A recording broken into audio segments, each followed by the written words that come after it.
আসসালামু আলাইকুম। আশা করি সকলেই ভালো আছো। বর্তমানে যে একটা অবস্থা, নেট পাওয়া খুবই মুশকিল হয়ে পড়েছে। পুরো নেট পাওয়া যাচ্ছে না। অনেক মোবাইলে দেখা যাচ্ছে একই ওয়াইফাই এক মোবাইলে আছে, আরেক মোবাইলে নাই। এইরকম সমস্যার সম্মুখীন হতে হচ্ছে। তো আমি এগুলো সমাধান করব। কিভাবে করব দেখো। আমার যে মোবাইলটা এখন কিন্তু ডাটা নাই। ডাটা ছাড়াই আমি দেখাচ্ছি। এই যে আমার কি চলে এটা আমি দেখাচ্ছি শুধু। তারপরে আমি বাকিটা দেখাবো। ইমো চলে শুধুমাত্র।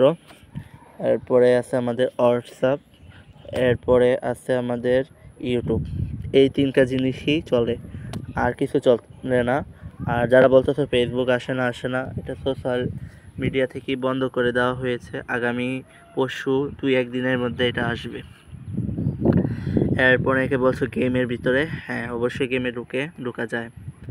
তারপরে আছে ফ্রি ফায়ার, অবশ্যই ফ্রি ফায়ারে ঢোকা যায়।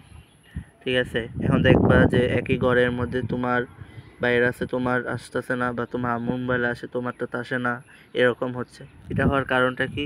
এটা হওয়ার কারণটা হচ্ছে, সোজা কথা বলতে দিই, তোমাদের যার অফিসিয়াল আনঅফিসিয়াল মোবাইল রয়েছে এবং এগুলো তোমাদের মার্কেটিংয়ের ক্ষেত্রে যারটা ভালো স্পিড গতি রয়েছে তাতেই আসবে, এরকম সম্ভাবনাও রয়েছে। তো এখন বলতে পারো কোনো অপশান আছে যে একসাথে আসবে ভালো না, এরকম অপশান নাই। কারণ এটা হচ্ছে তোমার মেইন যে ডিভাইস রয়েছে, মেইন জায়গা, ওই জায়গা থেকে এটা এরকমভাবে দিচ্ছে। তো আশা করি তোমাদের বোঝাতে পেরেছি কী কারণে আমাদের এরকম সমস্যাটা হচ্ছে। এই পর্যন্তই। আমার সাথে থাকো তোমাদের এই সমস্যা সমাধান করার জন্য।